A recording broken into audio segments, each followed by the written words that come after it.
So this is the 2015 Leaving Cert Higher Level Paper 2, and we're looking at question number 2. A survey of 100 shoppers, randomly selected from a large number of Saturday supermarket shoppers, showed that the mean shopping spend was €90.45.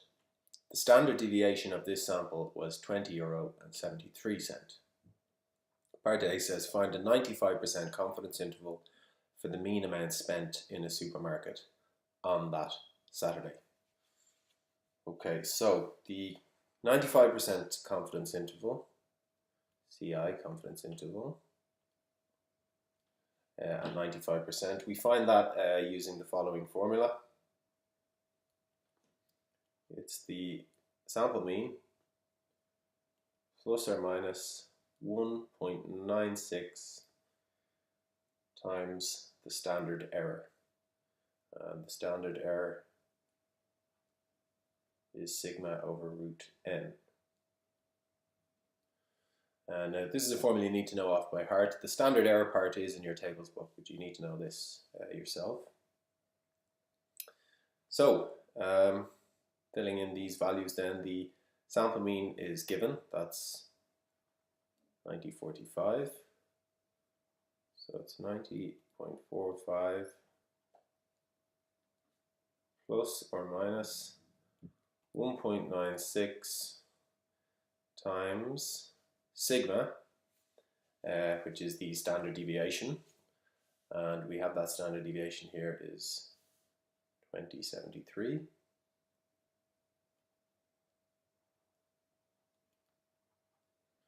Over the square root of n, where n is the sample size. So all over the square root of n. So that's our n. This was our sigma. And this was our sample mean. Put the 100 in there. So that is equal to 90.45 plus or minus. When we put all of this here into the calculator,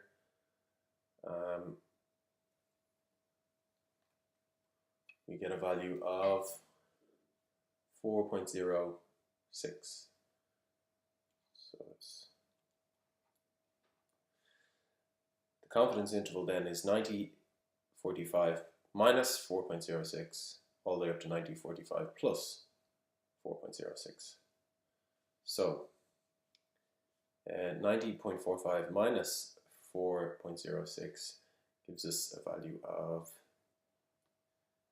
86.39, and we're saying then that our mean is between that and the upper value, which is 90.45 plus 4.06, which gives us the 94.51. So we know that our mean is in between those two values, and that's in euros. So just to be clear there, I'm going to highlight the plus was this side, and the minus gave us this side here. But that's our confidence interval. So we can be 95% confident that the mean amount spent was in this range based on our sample.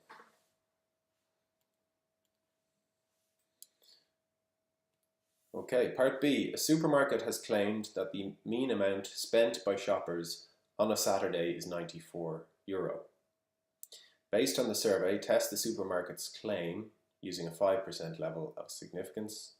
Clearly state your null hypothesis, your alternative hypothesis, and your conclusion. Okay, well, the null hypothesis in this case would be that the mean spend is €94. That's the claim made.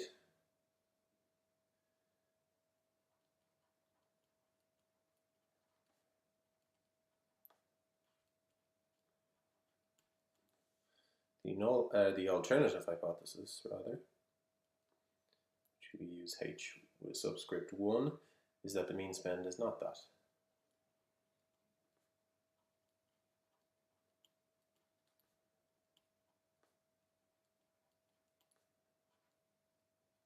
It's not 94 euro. Okay, so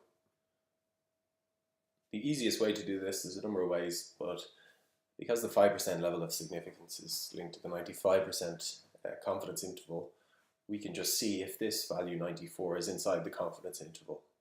So if we go back, we can see that the confidence interval goes from 86.39 up to 94.51. So our 94 euro is inside that confidence interval. So 94 euro is inside the confidence interval.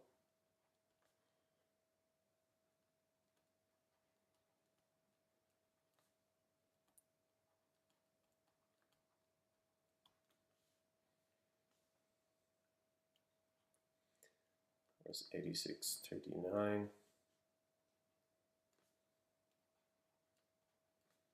up to 94.51 again in euro.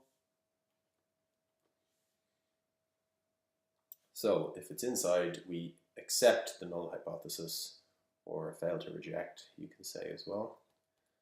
Fail to reject. This is our conclusion. The null hypothesis.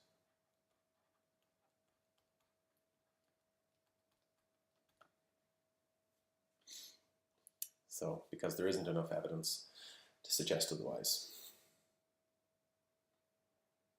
That's part B done. Okay, finally, part C says find the p-value of the test you performed in part B above and explain what this value represents in the context of the question.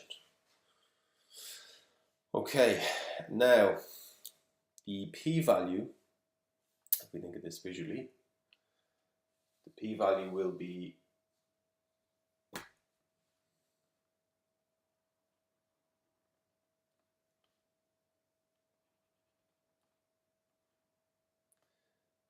probability that we're in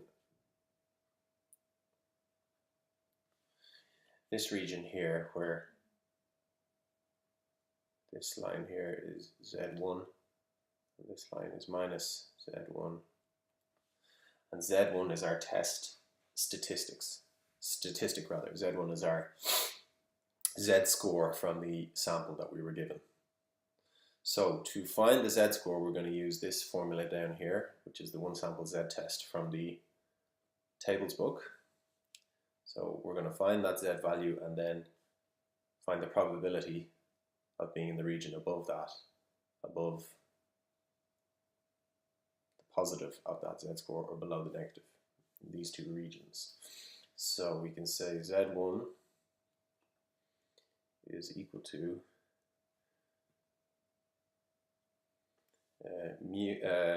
the mean, x bar, which is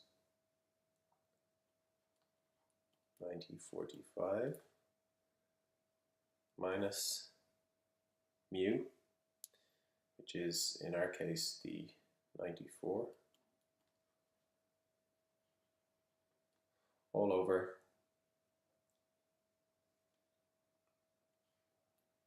the standard deviation sigma, which we were given as 2073 over root n, and root n being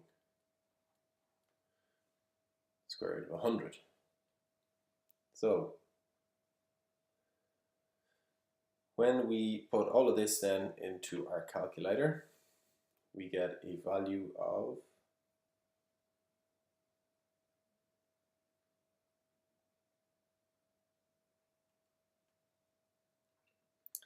minus 1.71. So that's our Z score. Now, to find the p-value then, what we need to do is find the probability that we're below that region, and then we're going to double it to account for both sides here.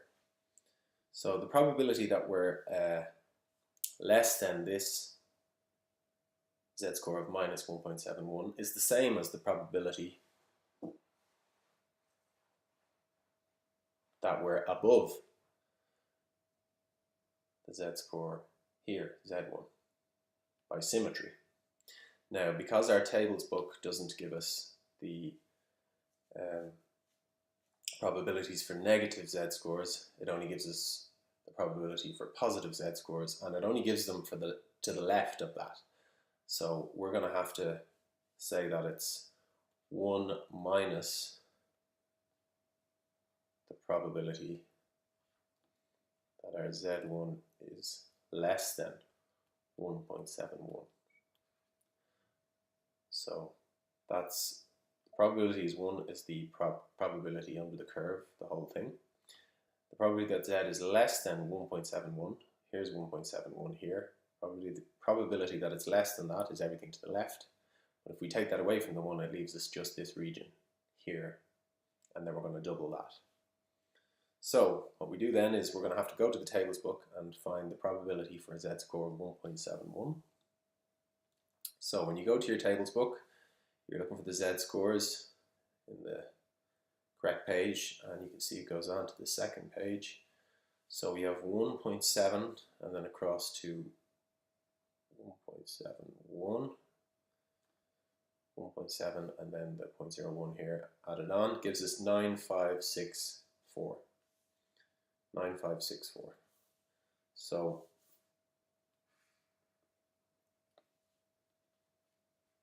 our probability then is 1 minus 0.9564, and when we put that into a calculator, that gives us a probability of 0.0436. But that's just this probability up here. So we're going to double that because of the one down here. So when we double that, and we always do this with p-values,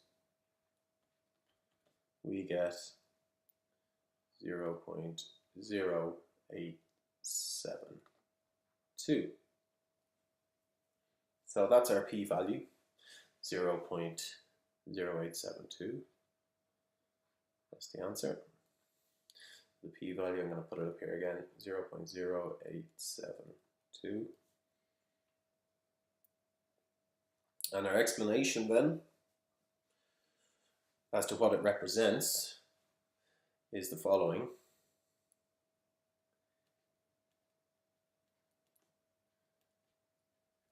If the mean spent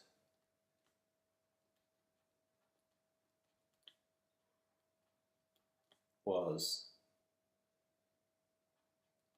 €94, then the probability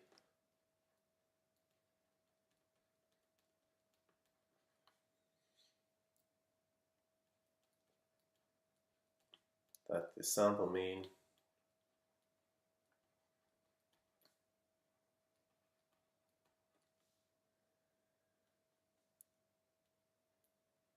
would be